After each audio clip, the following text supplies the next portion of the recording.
Hello बेटा, कैसे हैं आप? आई होप आप लोग सभी ठीक होंगे बच्चे। आज हम अपनी क्लास 7 के पार्ट 10 विद्युत धारा और उसके चुंबकीय और उसके प्रभाव के कुछ अभ्यास के प्रश्न उत्तरों के बारे में बात करने वाले हैं। अगर अभी तक आपने मेरे चैनल को सब्सक्राइब नहीं किया है बेटा, तो आप मेरे चैनल को बाय नेम से सब्सक्राइब कर सकते हैं। मेरे चैनल का नाम है बियॉन्ड इमेजिन पॉइंट।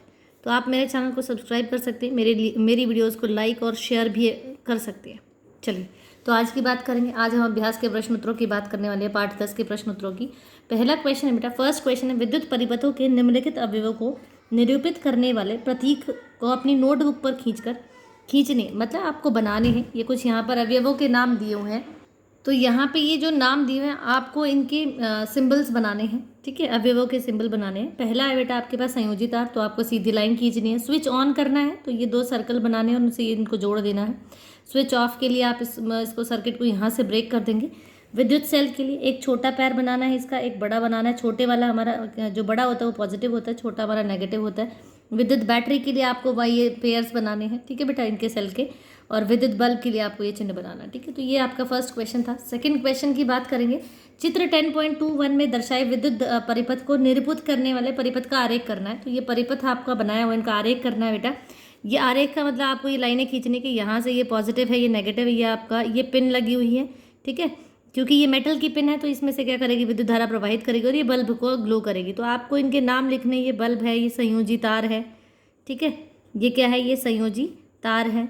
ये आपका सेल है, ठीक है, ये सेल है। और ये पिन है, पिन मेटल की, ये धातु की पिन बनी हुई है, ठीक है। तो ये आपको बनाने हैं। नेक्स्ट क्वेश्चन है बेटा आपका, चित्र 10.22 में 4 सेल दिखाए गए। आपको रेखा खींचकर इनको क्या करना है बेटा, इनको मिलाना। देखो बेटा, जब आप इन चारों सेल को मिलाओगे तो आपको ये याद रखना है कि पॉजिटिव से आप नेगेटिव को जोड़ोगे। ये पॉजिटिव से नेगेटिव जोड़ा, यहाँ पॉजिटिव से ये नेगेटिव, फिर ये नेगेटिव से ये पॉजिटिव जोड़ा, ठीक है। तो इनका आपको ध्यान रखना है, इनको ऐसे जोड़ना था आपको, ठीक है। उसके बाद हम नेक्स्ट क्वेश्चन की बात करने वाले।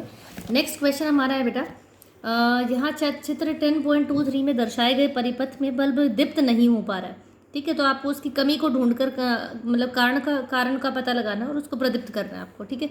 तो कारण यही था, यहाँ पर जो सेल है वो यहाँ पर गलत जुड़े हुए थे, मतलब पॉजिटिव से नेगेटिव नहीं जुड़े हुए थे, ठीक है। तो ये नेगेटिव है, ये पॉजिटिव है, आपको ये ध्यान रखना है। यहाँ पॉजिटिव, ये नेगेटिव, ये पॉजिटिव और ये नेगेटिव, ठीक है। आप इस प्रकार से इन सेल को करेक्ट करेंगे तो ये जो बल्ब है हमारा वो ग्लो करने लग जाएगा, मतलब जलने लग जाएगा, ठीक है। नेक्स्ट क्वेश्चन है बेटा, आपको विद्युत धारा के किन्हीं 2 प्रभावों के नाम लिखने थे। तो पहला प्रभाव है विद्युत धारा का तापीय प्रभाव और दूसरा प्रभाव है विद्युत धारा का चुंबकीय प्रभाव। नेक्स्ट क्वेश्चन है, जब किसी तार से धारा प्रवाहित करने के लिए स्विच को ऑन करते हैं तो तार में के निकट रखी जो चुंबकीय सुई होती है वह अपनी उत्तर दक्षिण स्थिति में विक्षेपित हो। तो आपको बस स्पष्ट करना था। देखो बेटा, होता क्या है, चुंबकीय सुई उत्तर दक्षिण स्थिति में विक्षेपित हो जाती है क्योंकि विद्युत धारा के गुजरने से वह चुंबक की तरह काम करती है। क्योंकि जब अगर आप किसी चुंबक को फ्रीली सस्पेंड करते हो, फ्रीली सस्पेंड करने का मतलब होता है बेटा कि अगर आप किसी चुंबक को ऐसे लटका देते हो तो वो अपने आप को नॉर्थ साउथ दिशा में अलाइन कर देती है। उसकी प्रॉपर्टी होती है कि वो अपने आप को नॉर्थ उत्तर दक्षिण दिशा में वो अलाइन कर लेती है। और जब आप किसी उसके बाद से विद्युत धारा, जैसे हमने एक डायग्राम भी देखा था, मैं आपको दिखा देती हूँ कि जब आप इसमें से करंट को प्रवाहित करते हैं तो यहाँ पर रखी जो निडल है उसमें डिफ्लेक्शन होती है और ये जो निडल है ये अपने आप को नॉर्थ साउथ दिशा में, इसके चुंबकीय प्रभाव के कारण ऐसा होता है। किसके कारण? चुंबकीय प्रभाव के कारण ऐसा होता है, ठीक है। तो नेक्स्ट क्वेश्चन हमारे पास है, क्या विद्युत चुंबक का उपयोग किसी कचरे के ढेर से प्लास्टिक को पृथक करने के लिए किया जा सकता है? नहीं, क्योंकि चुंबक जो होती है वो लोहे या लोहे से बने पदार्थों को अपनी तरफ अट्रैक्ट करती है, चिपका लेती है, उनको आकर्षित करती है। तो प्लास्टिक को पृथक करने के लिए नहीं की जा सकती, ठीक है। तो ये हमारे पास एक्सरसाइज के कुछ क्वेश्चन थे और जो आपके एनसीईआरटी के क्वेश्चन थे आप इन्हें कर सकते हैं बेटा और इनको समझ सकते हैं। तो होप आपको ये वीडियो समझ आई होगी बेटा। अगर आप अभी तक आपने मेरे चैनल को सब्सक्राइब नहीं किया है तो आप मेरे चैनल को नीचे दिए हुए लिंक पर क्लिक करके मेरे चैनल को सब्सक्राइब कर सकते हैं। मेरे चैनल का नाम है बियॉन्ड इमेजिन पॉइंट। आप मेरी वीडियोज़ को शेयर भी कर सकते हैं और लाइक भी कर सकते हैं। Thank you for the class.